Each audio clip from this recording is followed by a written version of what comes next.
Hi, everybody. I think we're going to start with the second panel now. If you could all sit down. We're going to be starting with our second panel.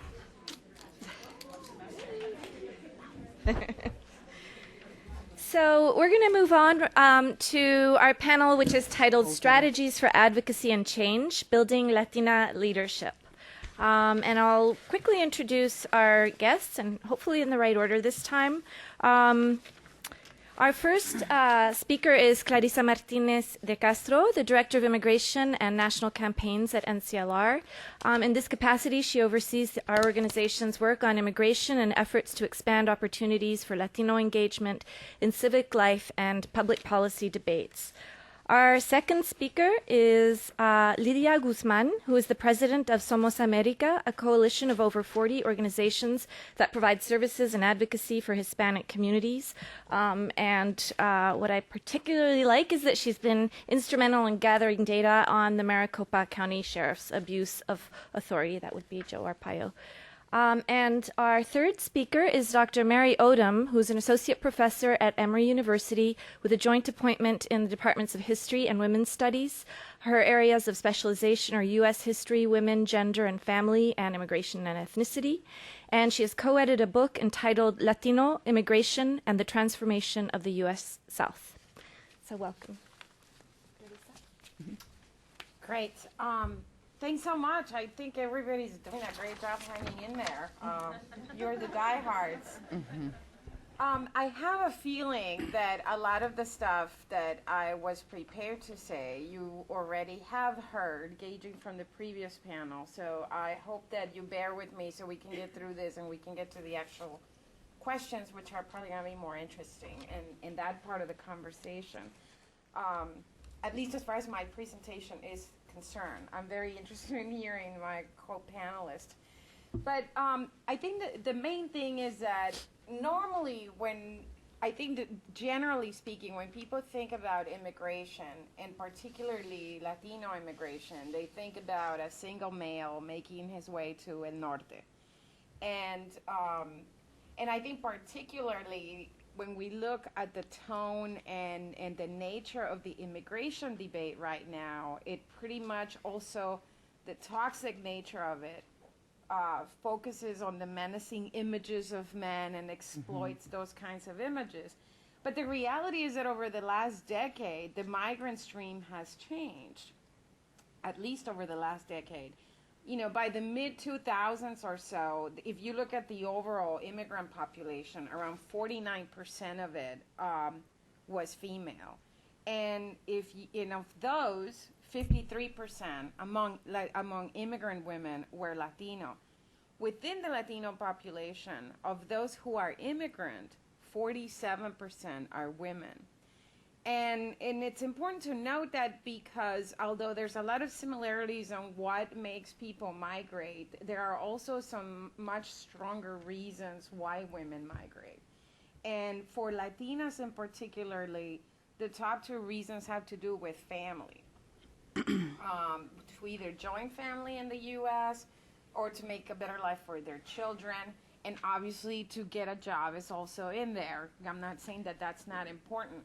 But what it really shows is that for women, migration really has a deep family bond. And so it's no surprise that once they're here, they also play a very important role in maintaining the family unit, or at least attempting to keep that family unit intact.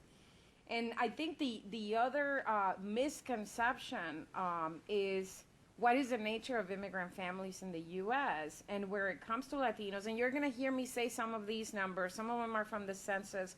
Some of the other stats have to do with a very extensive poll of immigrant women that was done in 2009 by New American Media that has an oversample of Latinas, but also covers a lot of other immigrant populations.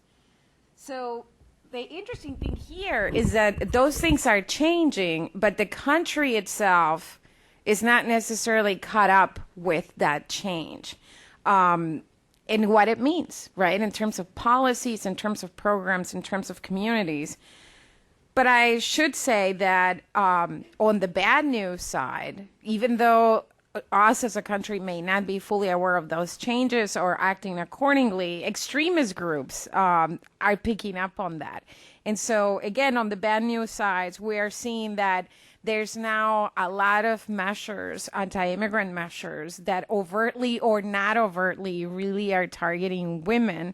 And I would say it's not just immigrant women, because a lot of the immigrant policies or proposals that we are seeing are more than anything a Trojan horse. I think that there is a play to take advantage of the anxiety over immigration issues that the country is feeling to sneak in all kinds of other things in there, you know? So think of trying to put a little pill for your dog in a piece of meat kind of thing.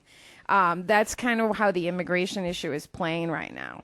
And so we're seeing it as a vehicle to undo access to voting by U.S. citizens. You just kind of slap an argument about immigrants voting to try to get it through, but the real people who are being disadvantaged is U.S. citizen, minorities, elderly, etc.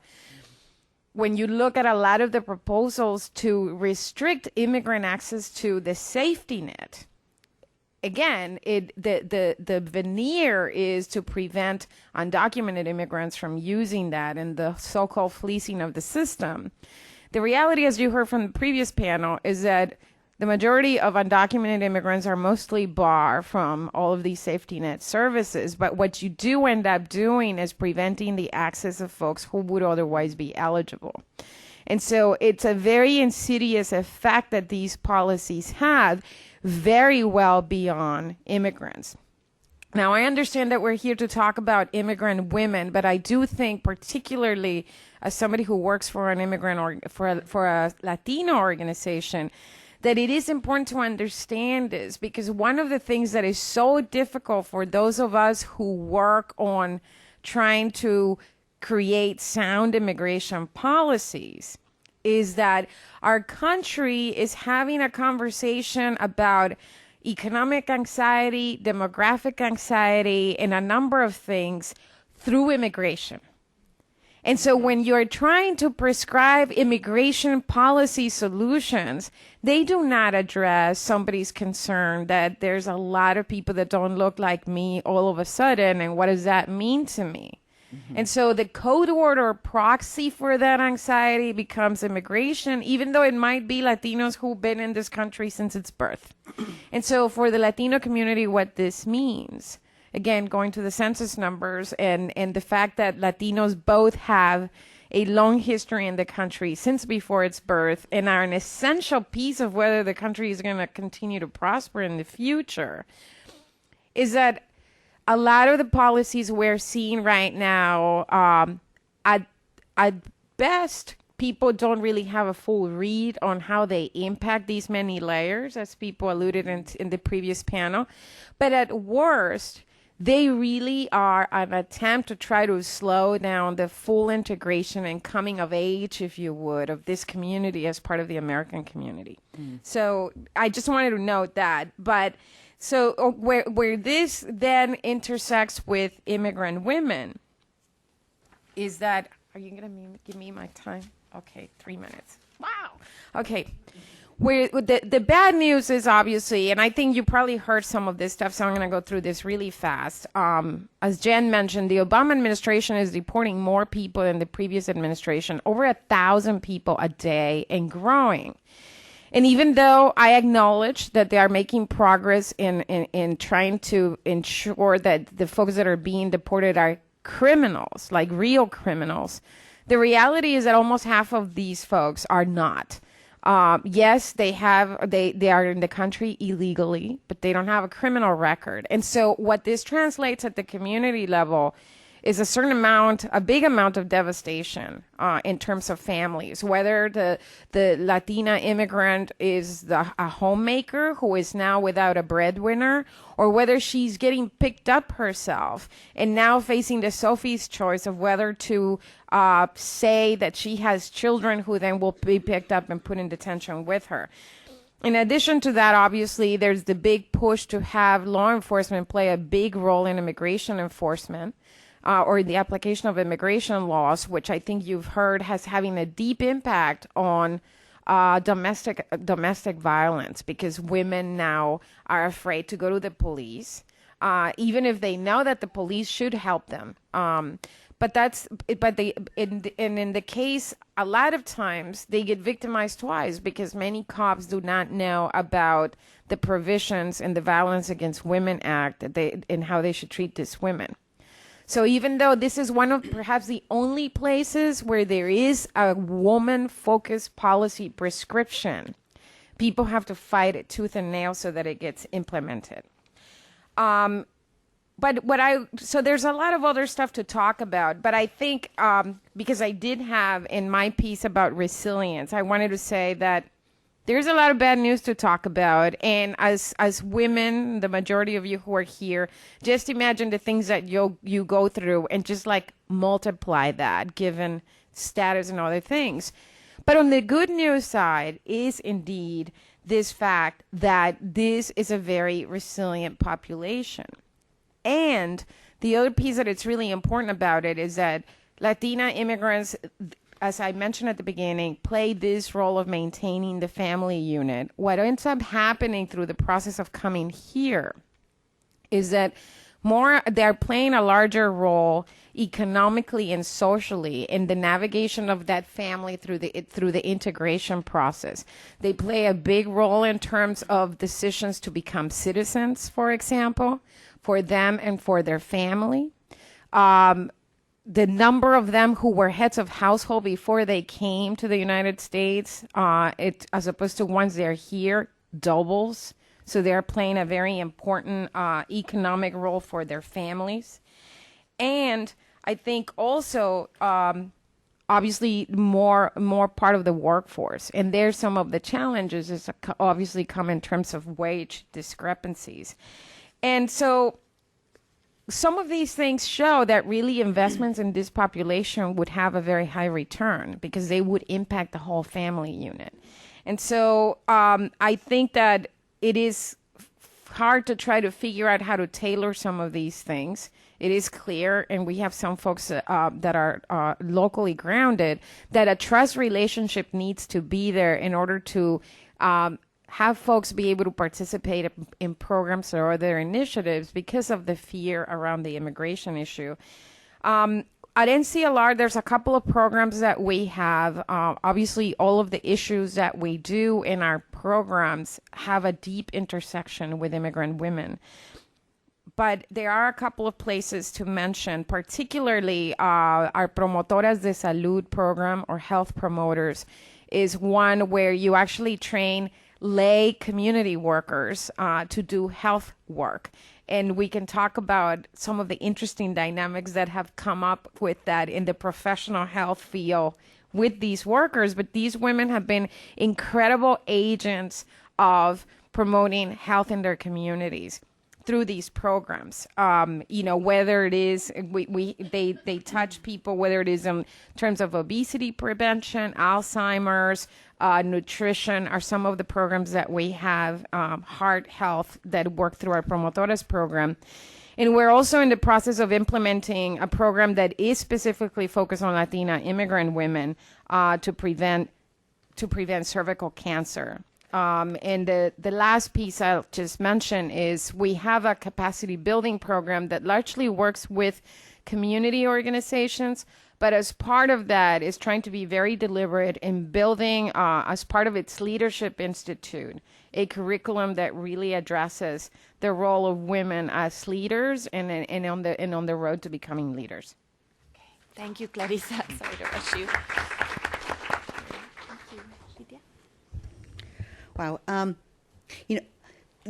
A lot of what I had prepared also to say had already been said, and rather than repeating a lot of that, I want to add that in this section, Strategies for Advocacy, one of the main things that I want to say to all of those folks that do advocacy work in the community, it's important to remember that no one organization can do it alone. Okay?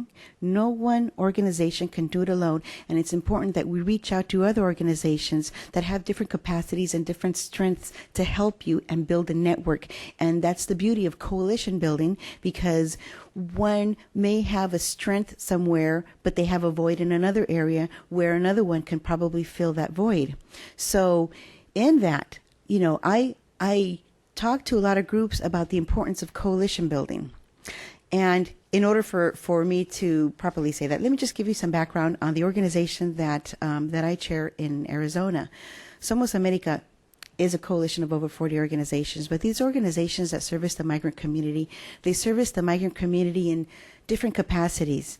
Some of them are labor, faith-based, students.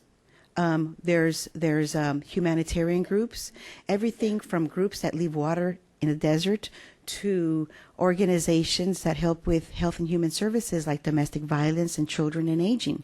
So when we come together, we came together really for the purpose of advocating for comprehensive immigration reform.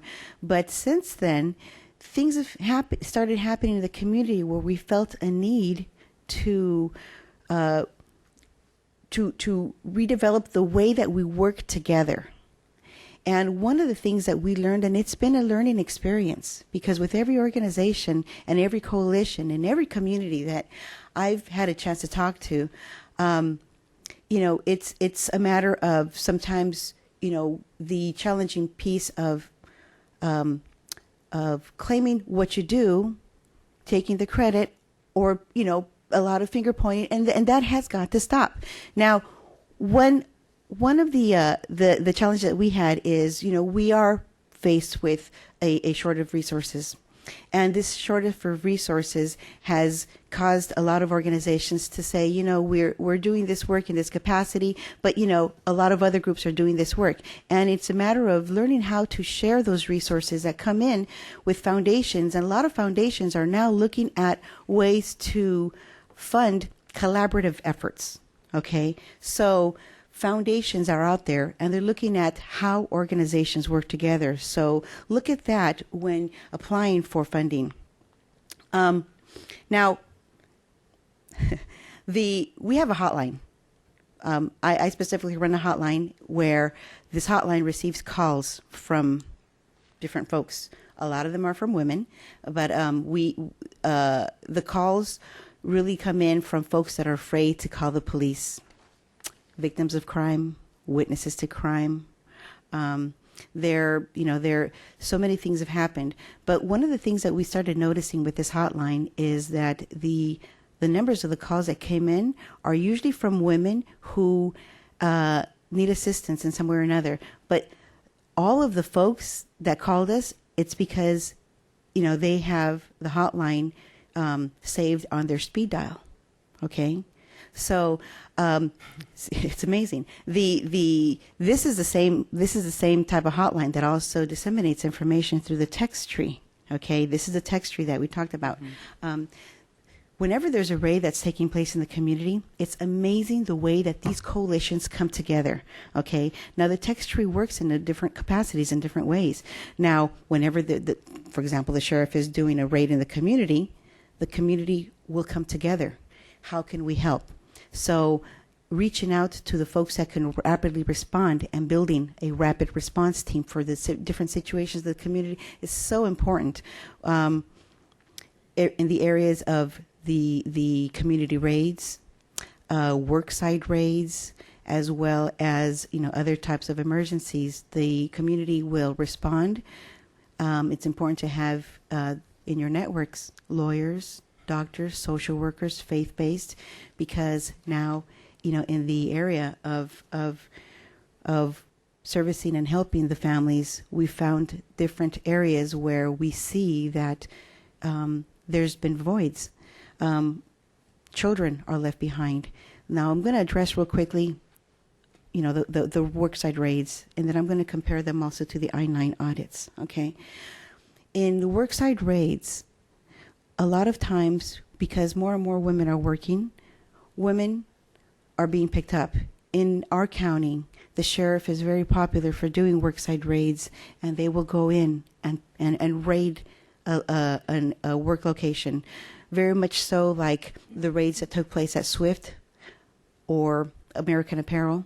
So not in that magnitude of scale, but we'll have maybe 100 folks picked up at a paper mill factory or a meat packing plant. So in doing that, in responding to those raids, it's important that the coalition come together and find out what kids are being left home alone. And in responding to that, it's important to have this rapid response team. This is where the text tree comes in. Bringing them in, working with the coalition members. One of the areas that I saw that we really, really need to address is the area of when there's nobody there to care for the kids. We've worked very closely with the different consulate's office to find family members. It's important to have that relationship with the consulate's office to help locate a family member that can take care of kids. The last thing that we should ever do is turn over children to Child Protective Services. We've learned by error many times when we turn children over to Child Protective Services because we can't find someone to take care of for them. And sometimes that can take a while. But it's so hard for someone to reclaim that child, especially when a woman has been deported. Okay? The state's Child Protective Services will have on record that the caretaker, the mother, has been deported. So when the mother suddenly resurfaces and says, "That's my child," that state agency will say, "Well, we have on record that you were deported." So they treated this woman in this particular case that I'm mentioning as if she broke out of jail, and we can't turn over this child to you. So that is an area of concern that we should address with the different state agencies. Another area that I think that we should also look at is, I know that we talked briefly about 287G and secure communities, how they have an impact, and they definitely do make a difference in the way that law enforcement officers are responding to calls of domestic violence. I know that we have to send volunteers over to help with those calls, but there are some states like Arizona that are passing those SB 1070 like bills. And in the language of some of those bills, it says there that if a police officer is not enforcing these state laws, then of course they can find themselves in trouble. They could be subject to a lawsuit or disciplinary action. Well, this makes it very difficult for women, just like with 287G and secure communities, to report that they're a victim of domestic violence or violent crime, because many times you all know that their aggressors will say, "What are you going to do? I'll have you deported." So, but when you have local jurisdictional laws that are saying to police officers, "If you don't enforce this law, we're going to have you in trouble," I think that this also presents ourselves with the opportunity to have women become advocates in the state legislative process and say, "This is what's going to happen. Crime is going to go up."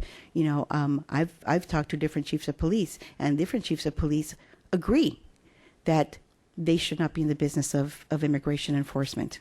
But it's just one of those things that become political. But when it becomes political, it affects folks. But when it affects folks, it affects women the most. The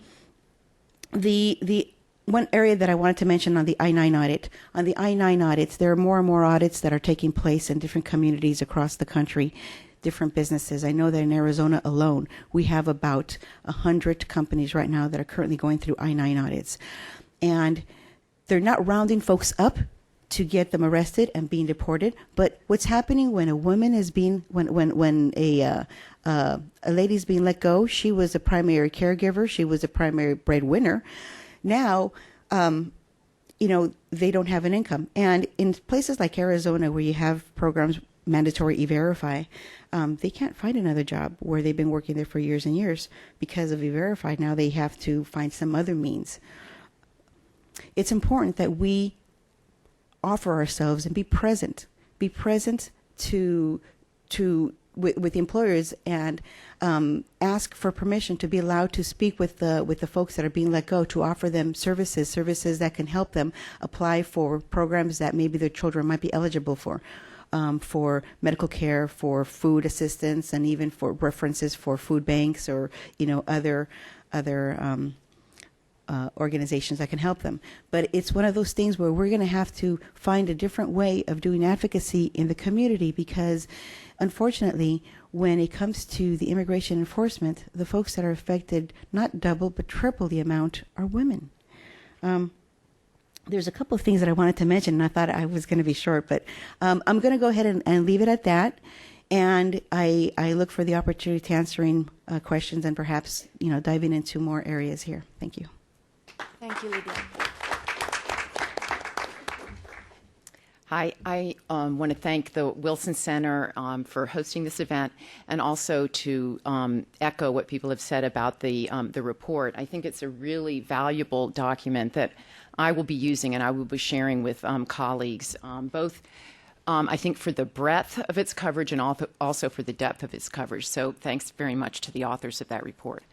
I am here more as a researcher, not as a leader of an organization. But what I'm going to talk about two organizations in Atlanta that I have both studied but also worked there as volunteers. And I'll tell you a little bit about those organizations, but I'm going to pull out some 3 points in particular that I think can speak more broadly to some of the issues that we're talking about in terms of strategies and change. So the first organization I want to talk about is the Nuestra Señora de las Americas, which is a Latino Catholic mission in Atlanta that was formed in 1989 and began as it was a grassroots effort by Latino immigrants to have a place of worship within their neighborhood that they could go to and feel safe at. Due to the kinds of problems that were mentioned in the report, where they didn't have transportation to get to other parishes, and also for those who did not have legal status were afraid to go to outside of their neighborhoods. It began, as I said, as a grassroots mission in a basement of a Latino grocery store, but through the efforts of immigrants and then Latino priests that supported them, it grew larger, and they were working to get their own space, but they were encountering resistance from the leadership of the Catholic Church, who was urging assimilation or integration into existing parishes. And there was a real struggle with the leadership in the Catholic Church over how these new Latino immigrants were going to be made part of the church. Atlanta at that time was just experiencing large Latino migration and didn't have the same experience of immigrants that other places had. And again, this was a conflict that resulted at one point, it may be one of the first Latino protests in the city of Atlanta, was when the one Catholic archbishop had allowed the Latino members to rent a warehouse space that they'd met in for 2 years. But when a new archbishop came, he stopped providing the funding and shut the center down. And what the members did, they'd been having Mass there, was that they held Mass in the middle of the street and blocked traffic for several hours. And then after that began holding Mass in parking lots, in a tortilla factory that was owned by Mexican Americans, and even in a Baptist church. And I think it was when they started holding Mass in the Baptist church that was letting them do it, that the Catholic Church said, we better address this, and did.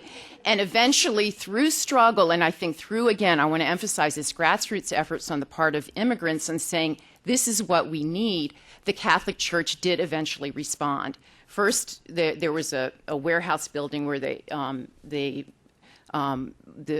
mission was located for a number of years, and then in 2006, the Catholic Church bought a church that was no longer used, and so they have a much bigger space. So the church. So I think what I want to draw from that is that existing institutions needing to be flexible and willing to change and alter their established practices and established programs in order to incorporate and respond to a new group, and in this case, Latino immigrants. And again, that came through struggle, but there has been a change. And so now the Nuestra Señora de las Americas is the largest Latino mission. They have about 6,000 members. Several thousand every Sunday are there for church, but they also they offer an array of services and classes that I think were the sorts of things that were discussed in the report. English classes are really important, job training classes. They don't provide health services, but they allow like a mobile Hispanic health service to come there, as well as work on issues of family relations and family violence that are done there. So it's an array of both religious, social services, and I think it's become an important institution in terms of building community and in terms of empowering Latino immigrants in that area. And I think it's especially been important for the newer immigrants, immigrants who are undocumented, and immigrants who don't have have fewer resources. That mission is a place where they feel safe, where they can go for taking English classes, is where they feel safe. And so that's been an important, and I think will continue to be an important kind of institution. I want to emphasize that there are Latinos in many different parishes in Atlanta now, in Spanish masses and kinds of service offered. So there are different ways that the church is responding to and incorporating new members. But this one is establishing a Latino mission where services are provided in Spanish is really important. And then another issue that I wanted to mention is that what I think is important is for organizations that work with immigrants and with Latinas is approaching people as active, equal members. And I know we often use the word, we talk about providing services to or taking care of, and I use that language myself too. But I think it's very important to think about empowering people or engaging them in a way that they are taking control of their lives. And I think that this happened within the Nuestra Señora under the leadership of certain people that got involved there, and one priest in particular that really emphasized that. And so he was bringing immigrants into leadership positions, into forming committees, and really helping to carry out the work that went on there. And I just want to give you the example of one woman who I met, and where I think an institution like this can be especially important for women. She was an immigrant who came with her children, and her husband had difficulty finding a job, felt very isolated in where they were living, and began participating and attending the Misión, and through that was getting more connected with the community, eventually found work.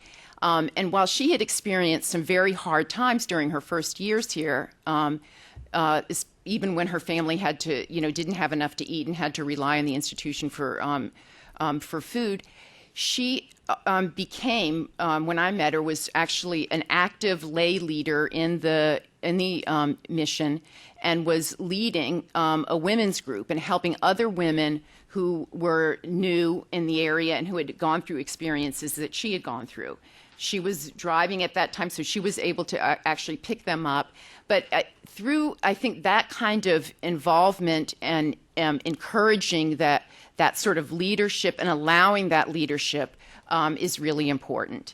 And I think there's a lot of energy and a lot of ability there that within the immigrant communities that I think it's important to, to tap into. Okay. the other example I wanted to give that's really emphasizing that is this organization called Our Latino, which is a group that's the first one in Georgia that works on issues of domestic violence, family violence, specifically geared toward Latino communities. And they began as a more standard kind of American violence program, which is they were focused primarily on women and working with women, but they became open to what the women who they were working with said, and women were suggesting, and these are again immigrant women, said, well, what about our children?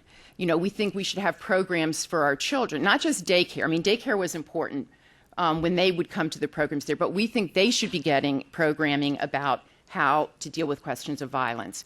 So they started that. The organization said, okay, let's do that. Let's work with the children and the youth. And then the women said later, well, what about our partners? Our partners also need to be involved in programs where they're getting the kinds of training and learning how to change their behavior. And they ended up, so they then also set up groups that were working with men.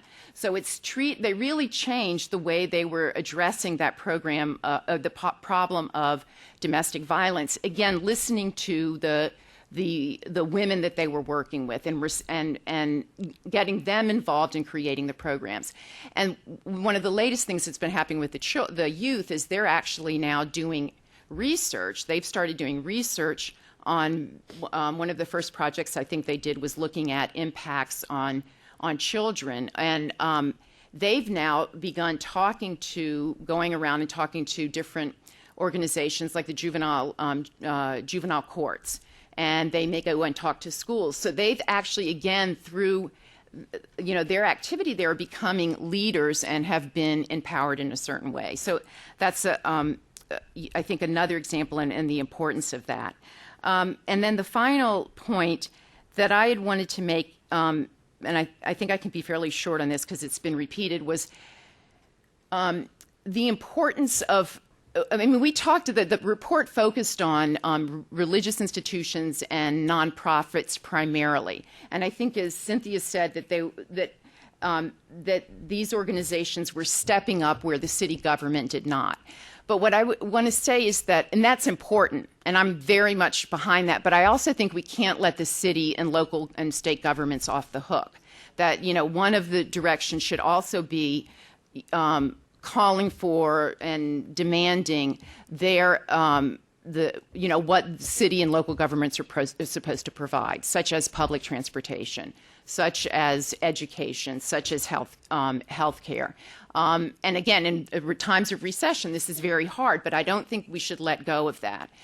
And then the other side of that is what people have talked about, and is the kinds of legislation, the kinds of policies that many city and local governments are pursuing are precisely the opposite of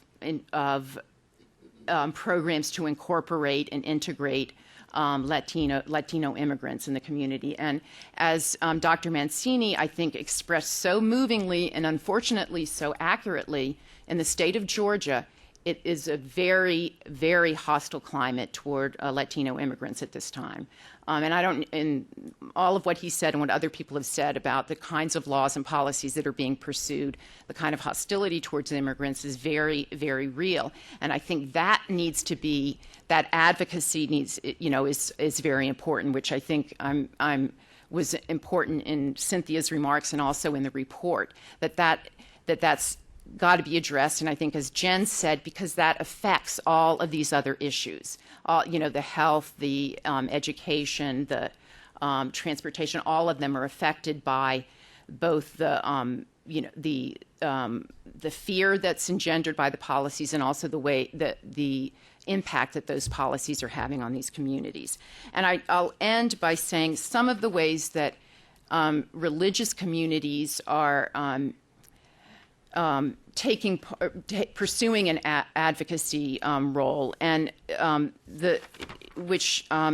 one of the things that's happening in Georgia is that I think this is going to be the third year where they're having a Holy Week pilgrimage, where there's a kind of 50, it goes on for the week of Holy Week, and it's a 50-mile walk that goes from church to church, and it's ecumenical, so it's Catholic, Protestant, various others, where people, immigrants and their advocates and supporters do a pilgrimage that is both a spiritual pilgrimage, but also is a challenge to the kinds of harsh laws that are undermining those communities. And I'll just end with a quote by someone who's been very influential in organizing this, Anton Flores. He says, "It's a spiritual pilgrimage. We lift up our prayers. We're praying with our feet. The separation of families due to deportation is not a loving and holy act, and we will challenge this." So that's it. Thanks. Thank you.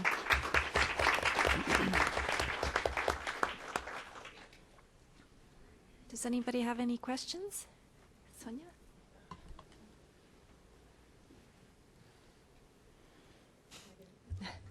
Thanks. Hi, Sonia Michelle from the Wilson Center. Thank you for a terrific panel. This is really very rich. I mean, this report is so full of information, it's hard to think there's actually anything more to be said, but obviously there is lots more to be said, and you're all saying it. Two questions. One for Mary. As an old fellow women's historian, I feel like I should say you haven't really said whether, you've talked about sort of the impact of these organizations and the role of the immigrants in these organizations without really differentiating by gender. So I just wonder, whether they're more important for women than for men, whether women have taken more of a role or less of a role. And also, to what extent would you say that, this second program, the one that deals with violence, family violence, to what extent would you say that it's really changing or reconfiguring marital relationships or family relationships in the Latino community? Is it, do you feel like you're pushing up against, that this organization is pushing up against cultural norms and, are there is there opposition from sort of traditional ways of dealing with it? Are people articulating, oh, this seems different to, this seems new? I just would like to hear your views on that. And then I think this is a question mostly for Lydia De Castro, but maybe for other people too. And that is, when there are a lot of raids, when there's a lot of enforcement of E-Verify and that sort of thing, is that driving immigrants, women especially, more into domestic service, private household work? And does E-Verify ever extend into that or not? And what are the conditions for immigrant women in those kinds of jobs? Thank you. Can I? Yeah, go ahead. With the implementation of a state program, they called it employer sanctions in Arizona, that started in January of 2008. Basically, it said that all employers should check the eligibility of a worker prior to hiring them. And what that did is that created a sense of a way to abuse workers in a way, because now an employer who might have suspected that their employee might have been undocumented, now they figure they can't go to another job because now they're going to be checked. So it's created an opportunity for them to victimize many folks. Now, what it's done to women is, one of the calls that we received to our hotline was a lady who is a single mom, and it started with, sexual comments, and it got to the point where she was a cashier and she was being raped almost every night.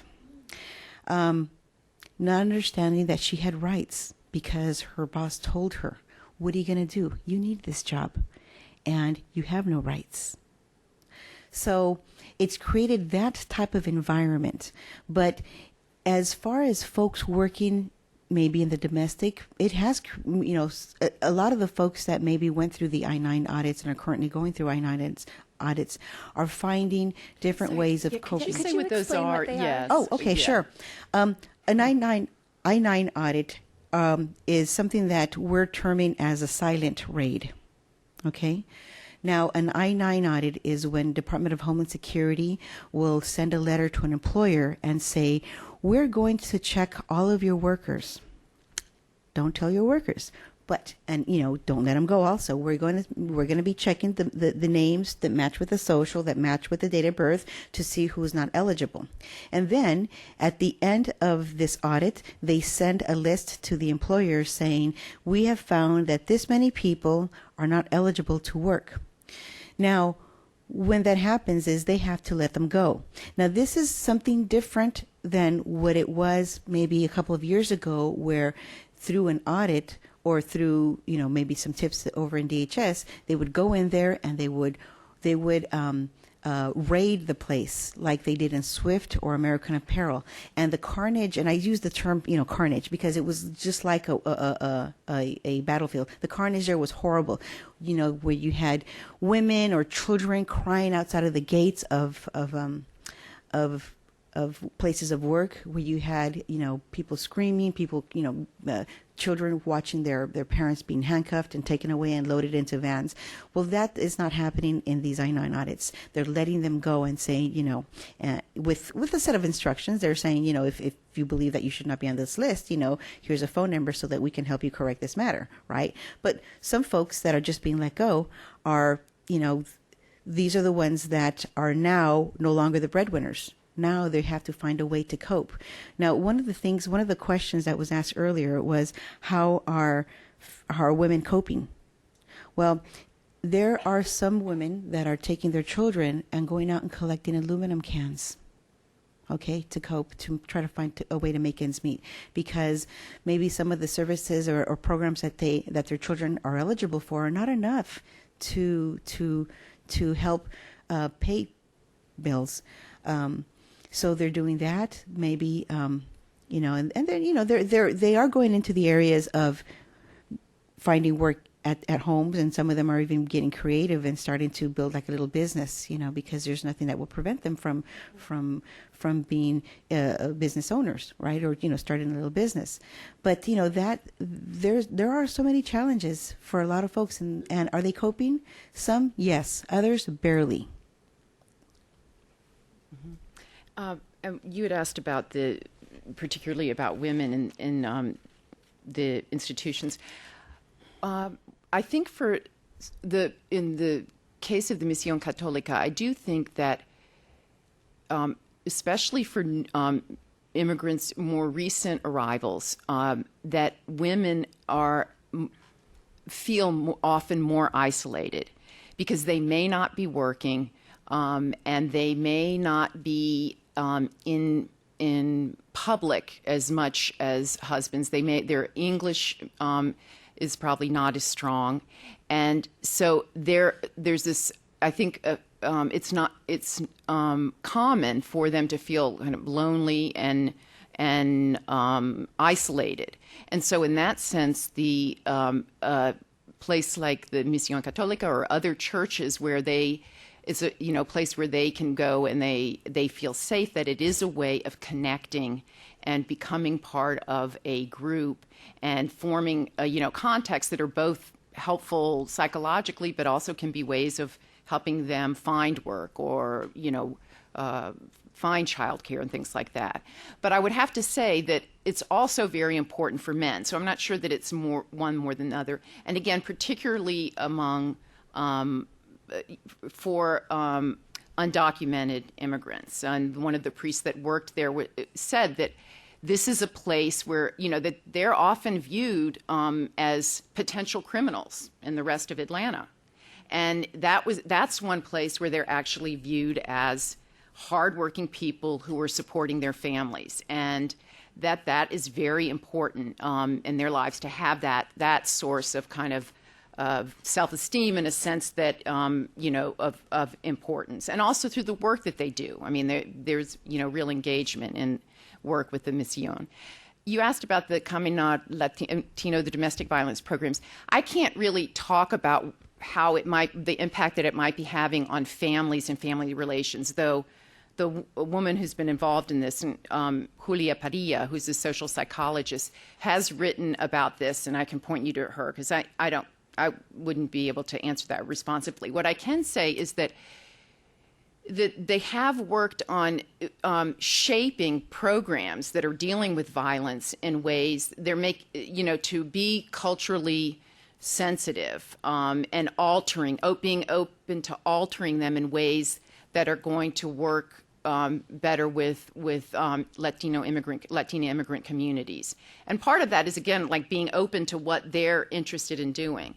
But I know too that they've started working with Guatemalan populations that are indigenous, and what they found there was that the community elder, like a community elder, in some cases was an important person to work through, which wasn't the case when they were, with the Mexican population. So again, they've been being open with those programs and responding in kind of culturally different ways.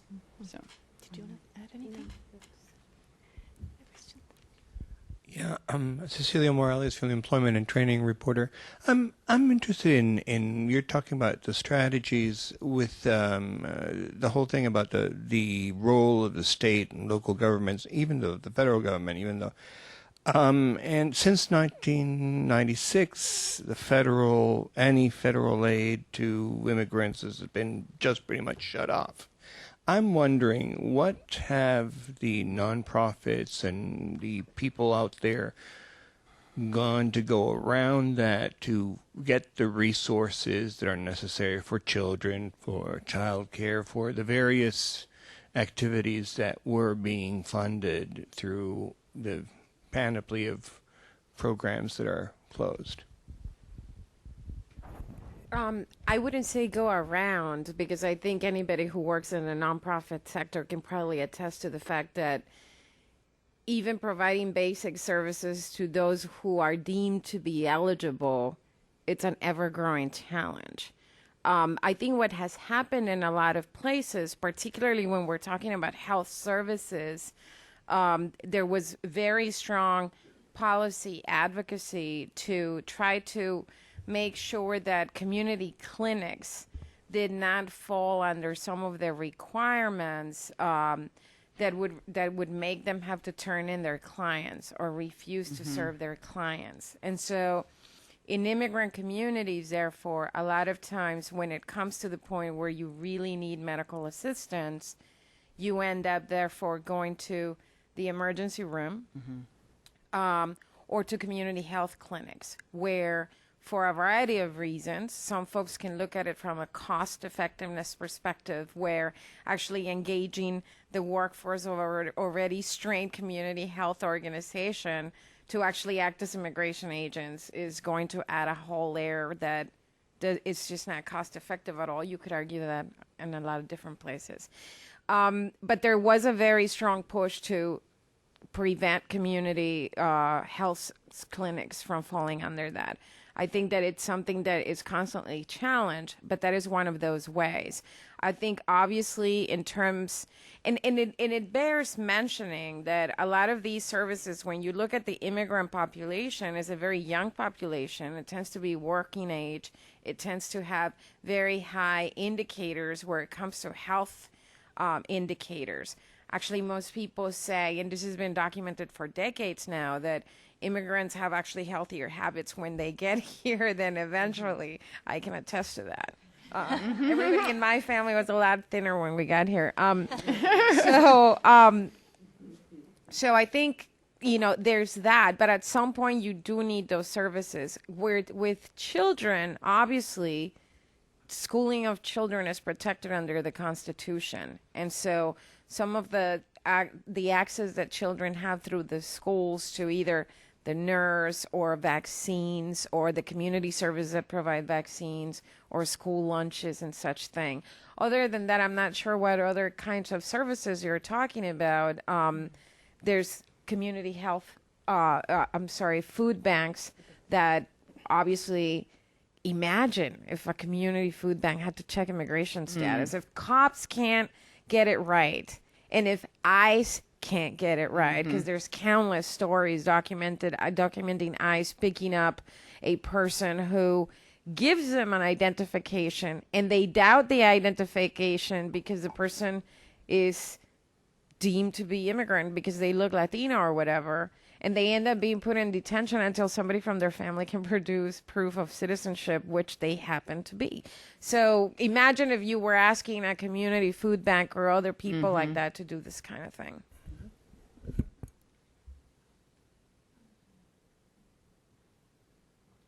Are there any more questions? Well, I was going to just briefly say that in our research, too, we talked to organizations that are providing education classes, English classes, for example, and asked whether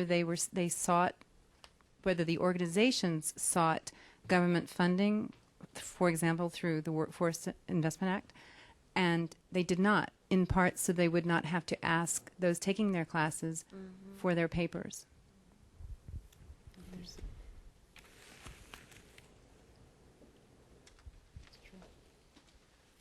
I just wanted to make a quick comment because I work for an organization that provides educational services that does receive funding through the Department of Education, and we are not required to ask for documentation. Sorry, I should have said a lot of this is misinformation. There's some programs that do, right? And there's many that that have people find different ways to either supplement the funds for a program that is restricted, so that if it does serve ineligible populations, whatever those populations may happen to be, right? Nonprofits serve a lot of people who are deemed ineligible for a lot of different things, whether people who have served their sentences and paid their debt to society in jail and all that kind of stuff. So people find ways to cope. I'm having a devilish thought because I know that very often people don't do anything until it affects them personally, and very often until it affects their pockets.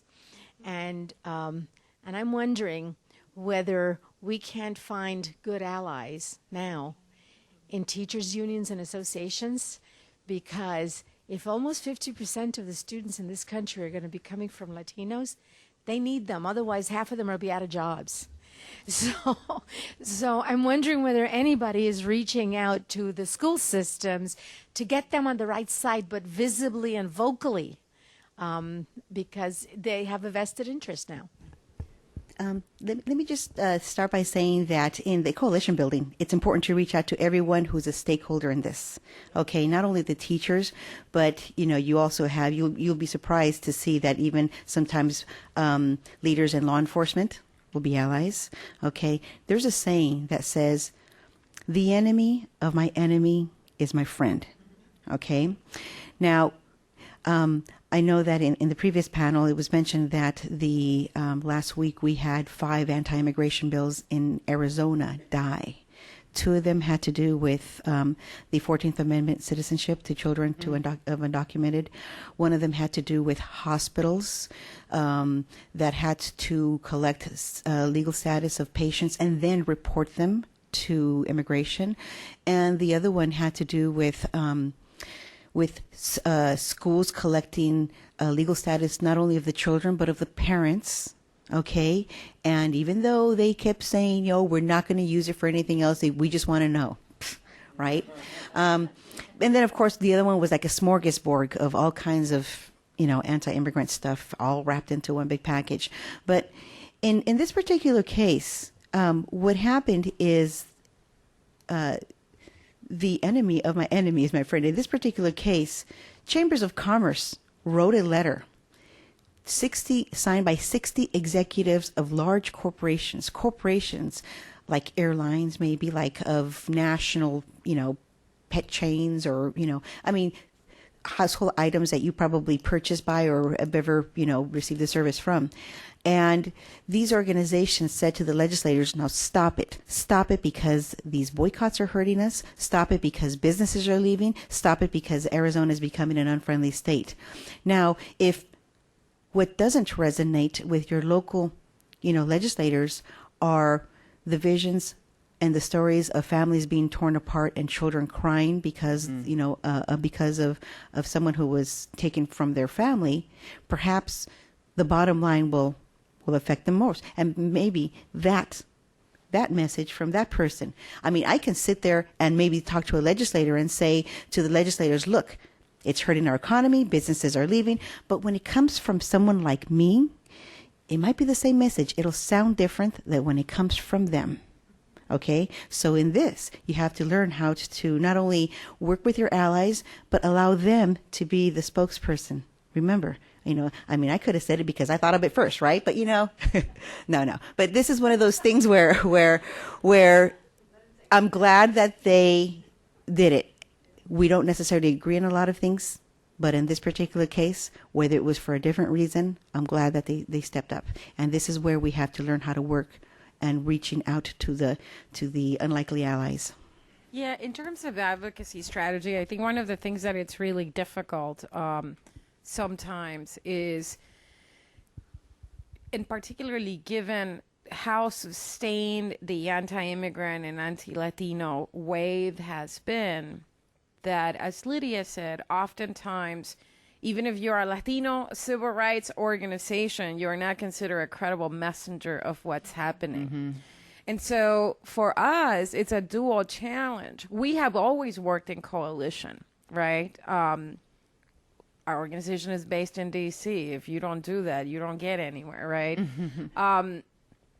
But so part of balancing that is, from an advocacy strategy, is the ability to build the coalition that you need. And thankfully, on immigration, the coalition that comes together is normally not only bipartisan, but multi-sector. I think what we have seen over the last 5 years or so with this consistent and very vicious attack, at least in the public airwaves, the apparent polarization of this debate, is a lot of folks in that diverse coalition have been also have become beholden to their own fear. So it's not just the immigrant community that is in fear, although the consequences are much more dire. But if you look at people in the Republican Party who have been very strong proponents of immigration proposals, people in the business community, there are different things that bring people to the table, and we might not agree with many of those, but I think the loss of those voices has allowed the occupying of that vacuum by very extremist folks. And I think that the worst part of it all, or the biggest irony perhaps, is that when you actually look at real polling on the issue of immigration, there is a very broad consensus. But you can't gather that by looking at the coverage of the issue. You really get the notion that it's extremely polarized, and if you step into it, you're going to get burned, which I think is the real message that has sunk in with a lot of elected officials, and therefore we have a lack of leadership in them driving that position. But that is one of the biggest ironies, that there is a broad consensus on the issue, and the vast majority of Americans agree on the solutions we need. So as Latinos and as immigrants, part of the challenge is to figure out ways to continue building the leadership of our communities and creating a space for people to stand and own that leadership and tell those stories, at the same time that you create the space in nowadays, like, pull in these guys who are some of the ones that need to communicate to the broader public, particularly given the anxiety and all the other things that are mixed in this.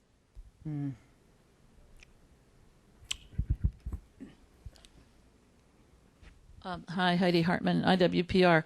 One of the strong impressions I got from listening to these two panels is it's almost as if the nonprofit organizations they're like setting up a shadow government that is doing what needs to be done, trying to operate in the interstices of the law, trying to exploit every possible loophole, going right up to the edge of doing illegal things themselves without getting hopefully caught, just because the situation is so dire.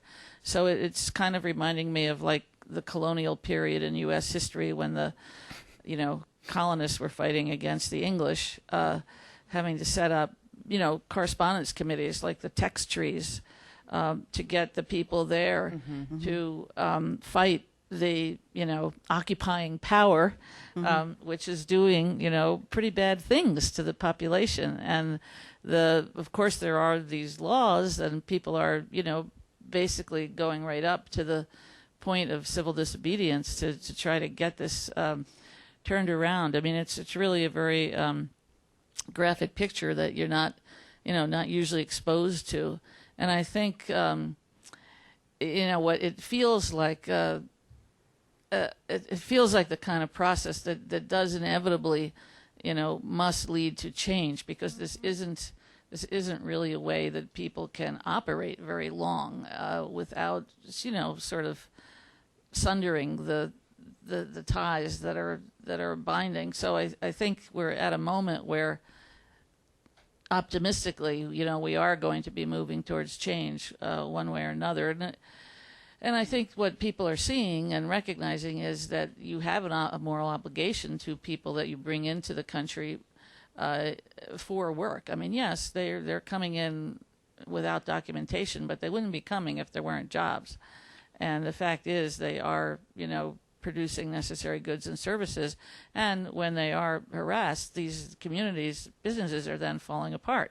There's no consumption. There are no customers. There's no, So economically, too, I think the economic institutions are realizing that this just, can't go on forever. So it's a very eye-opening. I'm very glad it's being webcast, and hopefully a lot of people who aren't here will get to see it as well. So thank you very much for opening a lot of eyes.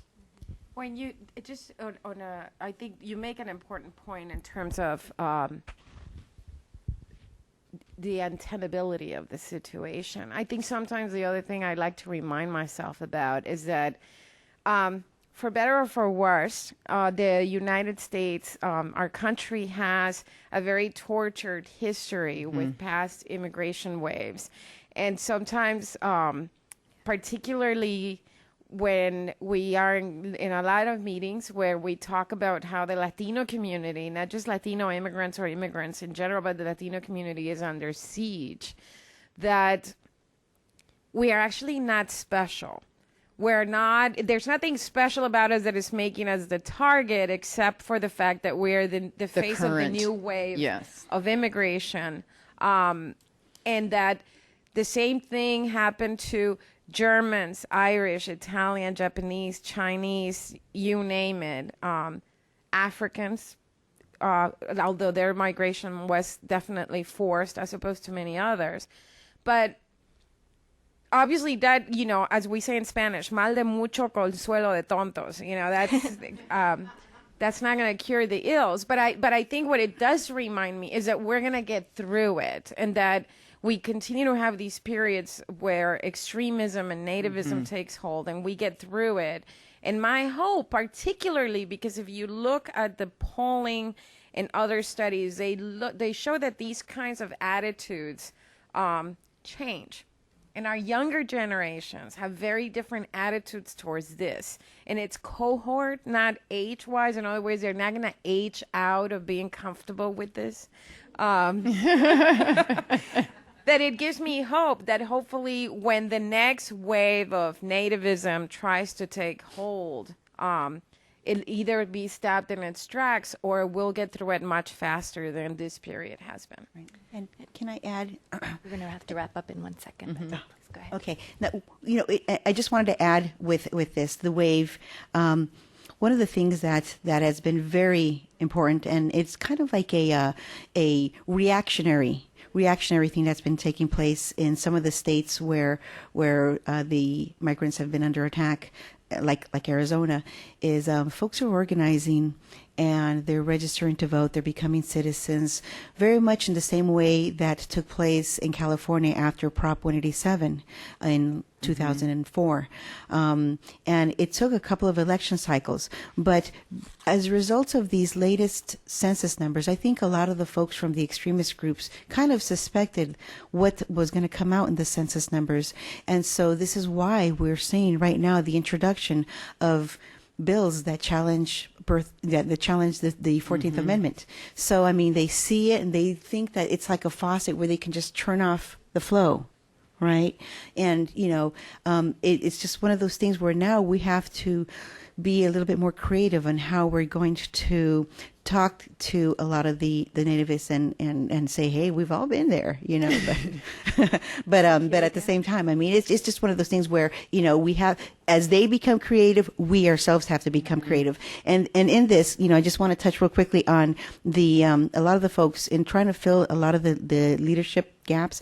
I think we really have to learn how to take advantage of the dreamers. A lot of those learned so many valuable skills, the way that they were able to organize using technology that I know that I've never used before that I had to learn. I mean, things like Twitter, Facebook, all of those social media things, they are quick to pick up on this and they can mobilize like in a heartbeat, like rapidly. In order for me to help mobilize a lot of my volunteers to do legal observation whenever there's a sweep that's taking place, I usually call in some of the dreamers, and the dreamers can just get me volunteers there in a matter of like 15 minutes. That's great. So on that very optimistic note and historical perspective, which I'm a big history buff, so that's I think one of the most important ways of looking at any social problem. I would like to wrap up the panel. Thank you very much. And I'll introduce Barbara Galt. Dr. Barbara Galt is going to give some closing remarks. Hi, I'm Barbara Galt, the Vice President and Executive Director of the Institute for Women's Policy Research, and I want to sincerely thank all of the speakers today and thank all of you for being here with us to discuss issues facing Latina immigrants in the U.S.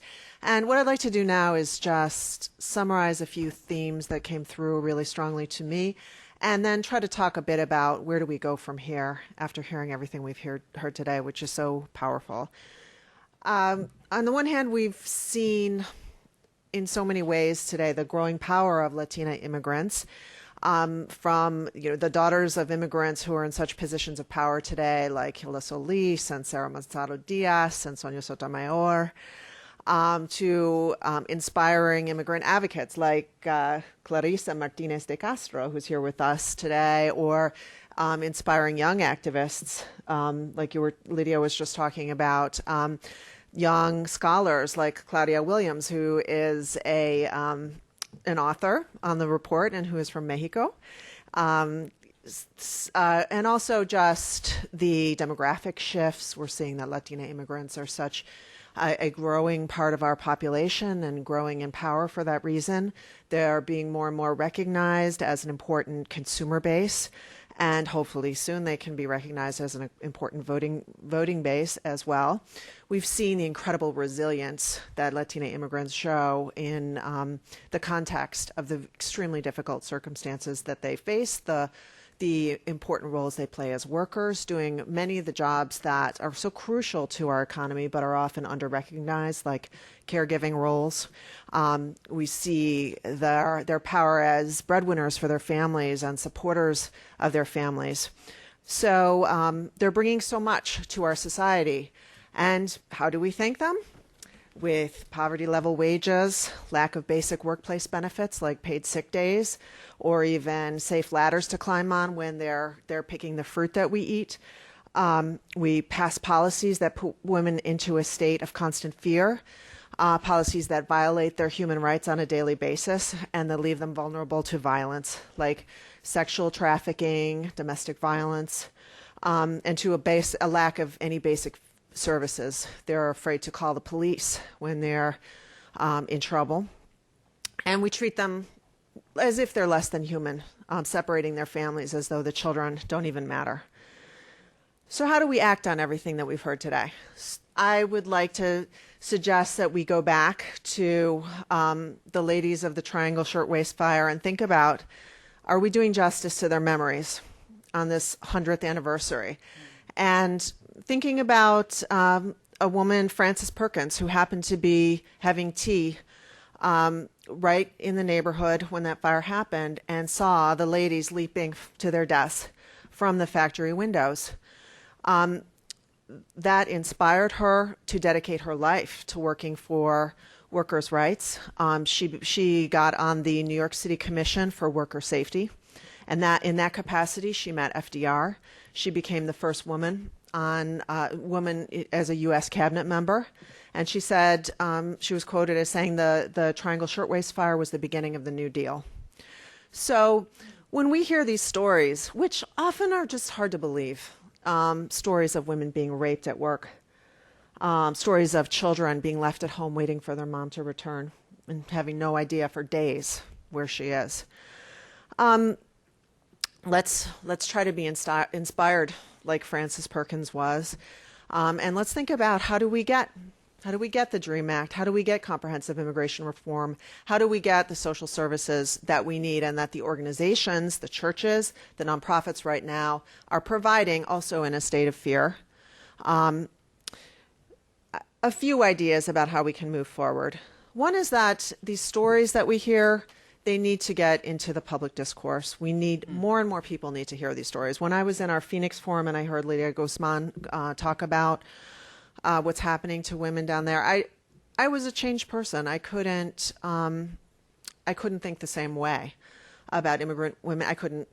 I couldn't ignore the issues any longer. And I think that if more policymakers were to hear that, if the public were to hear that, first of all, I think we would be doing something to humanize the people that we're trying to drive out of our country, the people that many here hate. And also, I think that we would draw on a sense of ethical and moral responsibility, as Heidi was suggesting. That, we like to think of ourselves as being beyond slavery, as being beyond Jim Crow, as being beyond circumstances like the massacre of the American Indian. But yet, here we are, complicit to widespread human rights violations in our country right now, exposing families and people to violence on a regular basis and to trauma. So I think that if we can do more to get the stories out in ways that people can hear and that are credible, we'll be doing a lot to try to move forward. Second, I do think Sarah had brought up, is there research looking at the economic contributions that immigrant women are making? I mean, I think that we do have some of that data, but we aren't looking at women specifically. And I think especially since, many of the circumstances that immigrant women are facing are sort of an extension of our devaluation of women's labor generally. I think that it would be interesting to look at women's contributions specifically, and also to look at what would it mean from an economic and social perspective if we were to implement more humane policies, because the trauma that Dr. Mancini and the practitioner spoke of are having huge costs to our society and in terms of service provision.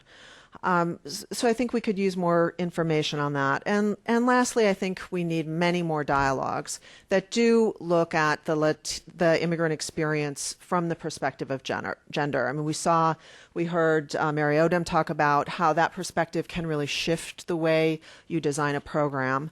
And when we were in Phoenix with advocates and researchers there was such a sense of almost relief in the room that there was a space where we could all talk about the experiences of women specifically, and that it was a very kind of unusual thing, and to have these dialogues on a national basis, and NCLR has integrated a perspective on gender into all of their work, as we heard in the very beginning of the day, into their leadership and into the way that they organize, but are the broader coalitions for comprehensive immigration reform really thinking about how a focus on women can make the movement more effective by bringing more women into leadership positions, and by communicating with the public about the real the human rights abuses that are going on every day. And also, as I mentioned before, just communicating the power of Latina immigrants as voters, as members of our society. I think that we need these gender-focused dialogues both locally and nationally. And we hope at the Institute for Women's Policy Research, we hope to be able to participate in these, to take leadership in them if we can. And we hope to stay in touch with all of you and to hear your ideas going forward about how we can work together to change really a set of policies that is fairly idiotic from an investment perspective. We've got our government making life miserable for so many people here, and then we're investing organizational resources, nonprofit resources, in sort of cleaning up that mess, or trying to deal with the ramifications. It's essentially a total waste. So hopefully we can work to change this. We can all have a drink at the reception together and think about how we can emulate Frances Perkins and be inspired by everything we've heard today to really make a change and not let it go on like this any longer. So thank you very much.